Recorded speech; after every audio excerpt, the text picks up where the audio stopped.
Look, I get it. You probably think I am just another smooth-talking real estate developer who got lucky in the post-FTL property boom. And you know what? You would be absolutely right. Well, mostly right. The name is Krax Voltar, and I have made my fortune buying up worthless properties across 17 different star systems and turning them into premium developments that make everyone involved obscenely wealthy. Everyone knows my reputation for spotting hidden potential. When the Centaurians were selling off those uninhabitable gas giant moons, I turned them into the most exclusive luxury resort chain in the quadrant. Those abandoned Proximan mining outposts. Now they are the hottest nightclub destinations this side of the galactic core. So naturally, when humanity finally cracked FTL travel and joined the greater galactic community, I was one of the first developers scanning their property listings for opportunities. Earth properties are worthless, my colleagues said. Their technology is centuries behind ours, the analysts warned. What could those primitives possibly have that we would want? The investors sneered. But I knew better. Or at least I thought I did. That is how I found myself standing in front of a run-down machine shop in what the humans call Detroit, Michigan, on a cold morning in late 2157. The grimy brick building looked like it had not seen maintenance in decades. The faded sign above the door read Chen Custom Engineering in peeling paint, with some sort of antiquated Earth vehicle, a motorcycle, I believe they call it, painted next to the text. I checked my holo display again, certain there must be some mistake. This dump was supposedly owned by one of the pioneering human engineers who helped develop their FTL drive. The property listing described it as a historic workshop with unique engineering heritage. But to my experienced eye, it looked more like a demolition project waiting to happen. My anti-grav transport settled onto the cracked pavement of the empty lot next door, scattering bits of debris in its wake. As I emerged into the biting winter air, my environmental systems automatically adjusted to the planet's harsh atmosphere. The building looked even worse up close: water damage, structural stress fractures, probably significant contamination from primitive industrial processes. But something made me pause as I reached for my scanner. Call it instinct, call it luck, call it the universe having a laugh at my expense. Whatever it was, that moment of hesitation changed everything. Because that worthless, run-down machine shop, it turned out to be the most valuable property in the known galaxy. And I almost missed it completely. The door chime gave an archaic mechanical ring as I pushed it open, sending a cascade of rust flakes onto my immaculately pressed business suit. Perfect. Just perfect. The interior was exactly what you would expect from looking at the outside: cluttered workbenches, outdated tool racks, and the lingering scent of petroleum-based lubricants. How quaint. "Hello," I called out, my universal translator automatically converting my natural harmonics into comprehensible human speech. "Anyone here?" Just a minute, came a voice from the back, followed by a series of clanks and what sounded suspiciously like cursing. A moment later, a human female emerged from behind a massive hydraulic press, wiping her hands on a rag that probably contained enough bacteria to start a new civilization. "Amanda Chen," she said, extending one of those grease-stained hands toward me. "You must be the developer my realtor mentioned." I carefully accepted the handshake, making a mental note to run a full decontamination cycle later. Krax Voltar, Interstellar Development Corporation. "I must say, Ms. Chen, this is quite an interesting property you have here." She laughed, a sharp sound that echoed off the metal-lined walls. "You mean it is a dump? You can say it. I have heard worse." "Well, since you brought it up," I gestured at our surroundings. "The location has potential, but the existing structure and equipment are hardly worth salvaging. I assume you are motivated to sell. The listing mentioned you inherited it recently." Amanda's expression shifted, something flickering behind her eyes. 3 months ago, my father passed unexpectedly. He always said the shop would be mine someday, but she shrugged. "I am an accountant, not an engineer. What am I going to do with all this?" I pulled up the property details on my holo display. "Your father was Thomas Chen? The name sounds familiar." He worked on the early FTL development team, mostly structural engineering and materials science. Nothing glamorous. Now that was interesting. I had assumed the FTL connection was just creative marketing. Yet he chose to keep this workshop instead of taking a position with the major engineering firms. "Dad always said he did his best work here." Amanda ran her hand along a nearby workbench. He would disappear into the back room for days sometimes, especially near the end. Working on personal projects, he said. My antennae twitched. Back room? The scans had not shown any additional spaces. Perhaps we should discuss numbers. I am prepared to make a very generous offer, considering the historical significance. That is when things got weird. The lights flickered actual physical light bulbs, if you can believe it. A low hum filled the air, just at the edge of hearing, and my supposedly top-of-the-line scanner started displaying readings that made absolutely no sense. I should warn you, Amanda said, that strange look back in her eyes.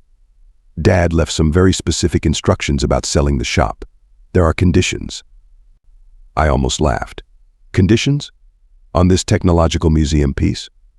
But before I could respond, something in the back room went click. Then whir. Then. And that, my friends, is when I learned my first lesson about underestimating human engineering. The smoke cleared to reveal Amanda Chen standing there, completely unfazed, while I tried to get my respiratory filters working properly again. She gave me that knowing look humans are so fond of, the one that says you have no idea what you are in for. So she said, pulling open a hidden panel in what I had assumed was a solid wall. Want to see what Dad was really working on? The hidden room behind the workshop was impossible. That is the only word for it. My scanner was having a meltdown trying to analyze what it was seeing, throwing up error messages in 17 different languages. The walls were covered in blueprints, actual paper blueprints. Can you believe it? But these weren't the crude sketches I expected from human engineering. This cannot be right, I muttered, trying to make sense of what I was seeing. These designs, they are breaking at least 6 fundamental laws of physics. And is that a perpetual motion machine sketched in the corner? Amanda picked up what looked like a small metal cube from a nearby workbench. Oh, that old thing? Dad called it his proof of concept piece. Here, catch. She tossed it to me before I could object. I caught it reflexively, expecting the weight of solid metal. Instead, the cube hung in my hand like it was filled with nothing at all. No, less than nothing. It felt like it was trying to float upward, but that would mean negative mass, I squeaked, my professional demeanor completely forgotten. But that is theoretically impossible. The energy requirements alone would be astronomical using conventional methods. Amanda finished, clearly enjoying my distress. But Dad figured out how to do it with some copper wire, a modified microwave transformer, and what he called creative application of human stubbornness. I looked around the room with new eyes. What I had dismissed as primitive technology suddenly seemed much more sinister. That ancient drilling machine in the corner, it had tooth marks in solid neutronium.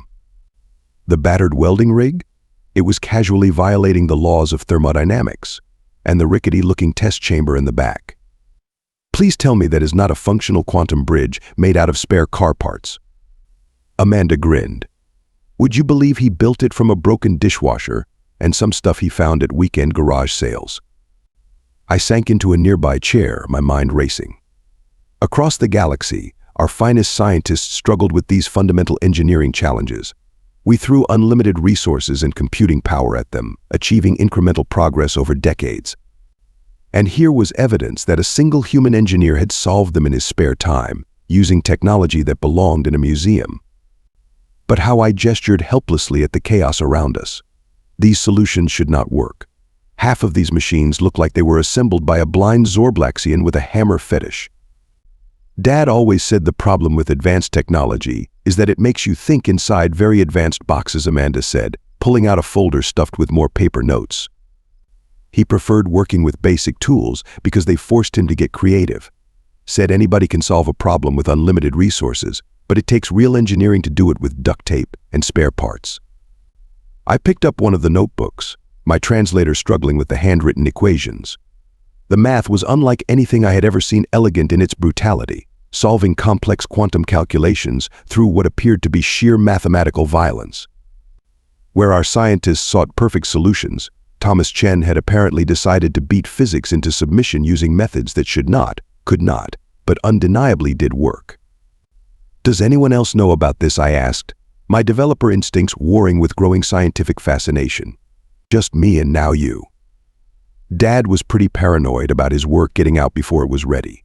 He said once humanity joined the galactic community, everyone would try to, what was the phrase? Oh, right. Overcomplicate everything with their fancy toys and ruin the elegant simplicity of good old-fashioned human engineering. A strange sound filled the room. It took me a moment to realize I was laughing. Here I had come to buy what I thought was a worthless human workshop, and instead I had stumbled upon solutions to problems that had stymied the finest minds in the galaxy. Solutions that worked precisely because they had been developed with primitive human technology and intuition unfettered by advanced theoretical limitations. Those conditions for selling the shop, I said carefully. I assume they involve keeping all this intact. Amanda nodded, her expression serious for the first time. Dad wanted his workshop preserved as a working space. He said humanity would need a place to remember how to solve problems the human way, especially once we started getting too dependent on alien tech, and he was very specific about who should end up owning it. I raised an eyebrow. Oh. She held up another notebook, this one filled with what looked like criteria for potential buyers. At the top, underlined 3 times, were the words "must be capable of appreciating the beauty of a truly ugly solution." Have you ever watched a feeding frenzy when someone drops food into a Jovian krill farm? That is exactly what happened once word got out that I was looking at the Chen workshop. Suddenly, every developer and corporate scout within 50 light years developed an intense interest in run-down Earth machine shops. "Fourth offer this morning," Amanda said, tossing another hollow contract into a recycling bin. This one from the Regellian Science Consortium. They are not even trying to be subtle anymore. I glanced up from where I was studying another of Thomas Chen's notebooks. What did they offer? Enough credits to buy a small moon, plus a fully staffed research facility and unlimited resources to, and I quote, "properly develop these primitive but promising concepts." The scanner on my wrist buzzed, warning of another attempted data breach. That made 17 in the past hour. Amateur hour. They still have not figured out they cannot hack systems that run on actual gears and switches, have they? Nope, Amanda grinned, pointing to a cluster of small drones trying to peek through the workshop windows. Watch this. She flipped a switch on one of her father's workbenches. There was a brief crackle, and suddenly all the drones dropped from the air like stones. The sound of expensive surveillance equipment shattering on concrete was surprisingly satisfying. Localized gravity manipulation field, I guessed. Better. Dad called it his no-soliciting device. It works by I have no idea how it works. The blueprint just has a drawing of a middle finger and the words "because physics said please." A shadow passed over the building, probably another corporate scout ship trying to get readings. Good luck with that. The workshop's outer walls looked like simple brick, but they somehow reflected or absorbed every scan attempt. Another elegantly crude solution that should not work, but did. Your father really did think of everything I said, adding another impossible equation to my growing list of questions. Amanda nodded, her expression growing serious. He knew this would happen eventually. That is why he spent his last few years preparing. She walked over to a dusty shelf and pulled out what looked like an ancient VHS tape.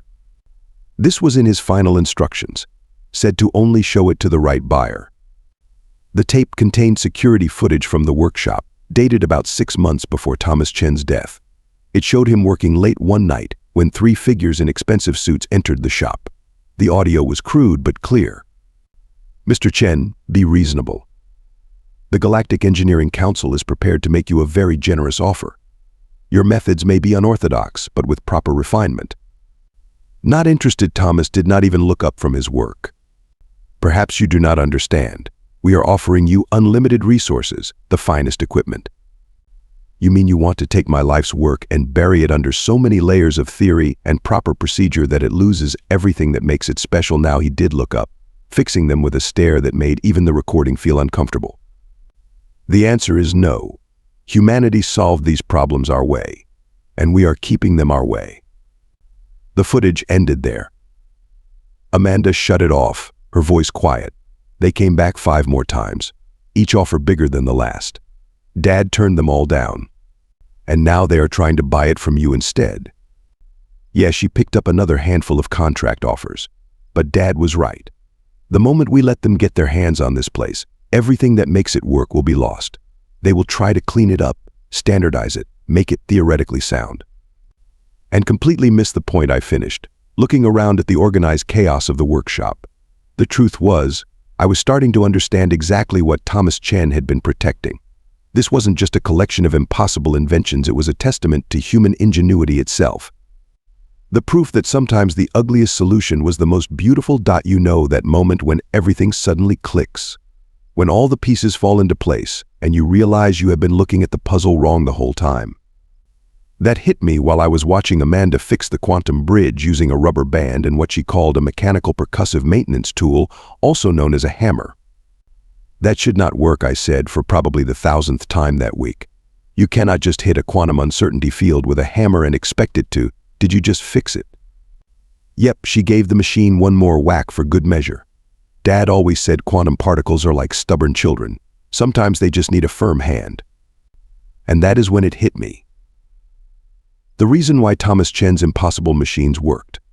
The secret that made this run-down workshop more valuable than all the advanced laboratories in the galaxy combined.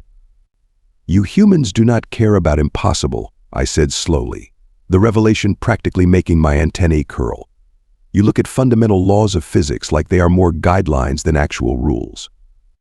Amanda shrugged, already moving on to repair something else that probably violated several universal constants. Why let theory get in the way of a perfectly good solution? I picked up one of the blueprints I had been studying. The math was complete nonsense by any proper standard, but you do not solve problems by proving they can be solved. You solve them by refusing to acknowledge they cannot be solved in the first place. Now you are getting it, she grinned, tossing me a wrench that somehow weighed negative mass. Take this quantum bridge. Every expert says you need perfect alignment, zero interference, controlled conditions. Dad figured out you could just compensate for the uncertainty by adding more uncertainty in the right direction. Like fighting fire with fire, except with quantum physics. Looking around the workshop with new understanding, everything suddenly made sense. The seemingly random arrangement of tools and parts, perfect chaos theory in action. The crude mechanical interfaces, bypassing the limitations of over-specialized equipment. Even the layer of grime on everything served a purpose, providing just enough molecular disruption to make the impossible machines work. Your entire species approaches engineering like someone who never learned it cannot be done, I said, awe creeping into my voice. You build impossible things not because you know how, but because no one ever convinced you that you cannot. Dad used to say the biggest advantage humans have is that we are too stubborn to accept limitations. Amanda pulled out another notebook, this one filled with even more revolutionary designs. Want to see something really cool? This was his last project. He called it the common sense canceller. I looked at the blueprint and felt my professional understanding of reality crack slightly. This is a machine that runs on pure illogic, she beamed. Yep. Dad figured out that if you build something so fundamentally wrong that it wraps around to being right again, you can achieve effects that proper engineering says are completely impossible. But how do you control something like that? You do not. That is the point. Every alien race we have met tries to solve problems by adding more control, more precision, more theory. We solve them by embracing chaos and hitting things with hammers until they work. The truth of it was beautiful in its simplicity. Humans had not advanced so quickly because they were smarter or more advanced. They had done it because they simply did not understand that they could not. Their solutions worked precisely because they should not work, powered by equal parts ingenuity and sheer bloody-minded determination.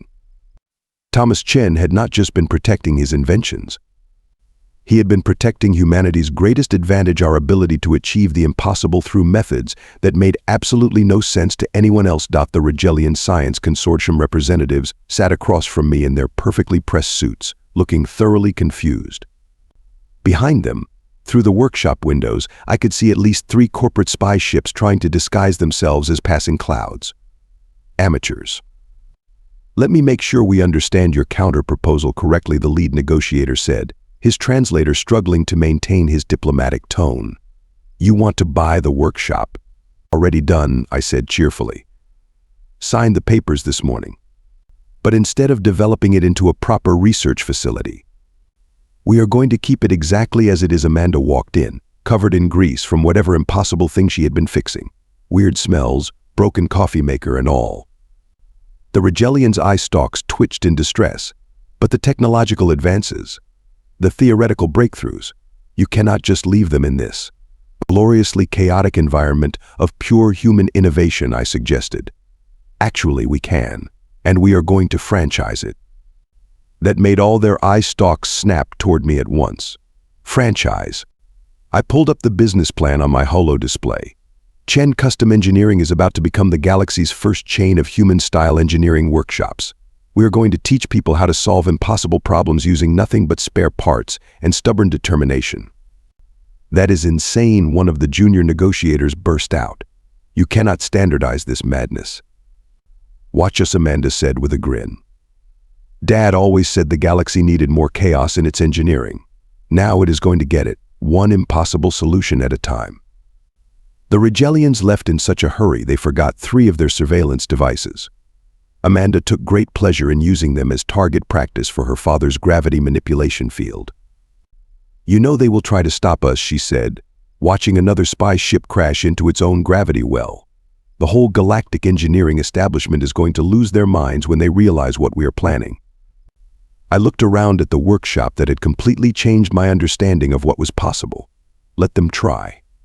They will have to figure out how to stop something that runs on pure impossibility first. Speaking of impossible things, she pulled out another of her father's notebooks. Want to help me test his design for a faster-than-light drive made out of washing machine parts.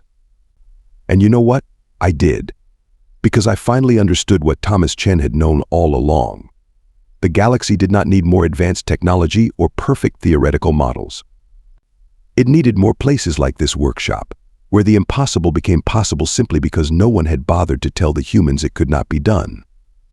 Sure, I could have sold the place for enough money to buy a solar system. But watching Amanda teach our first class of students how to violate the laws of physics using nothing but duct tape and determination, that was worth more than all the credits in the galaxy. Besides, our first franchise location opens next week on Alpha Centauri. The location? An old laundromat. The head engineer, a human teenager who fixed a quantum computer using paper clips and bubble gum. The galaxy is not ready for what is coming, but that is okay. Being ready would just get in the way of making the impossible happen. Oh, and that common sense canceller Amanda showed me? We finally figured out what it does. Turns out it makes other impossible machines work even better by temporarily suspending the universe's ability to realize they should not work at all. I love my job,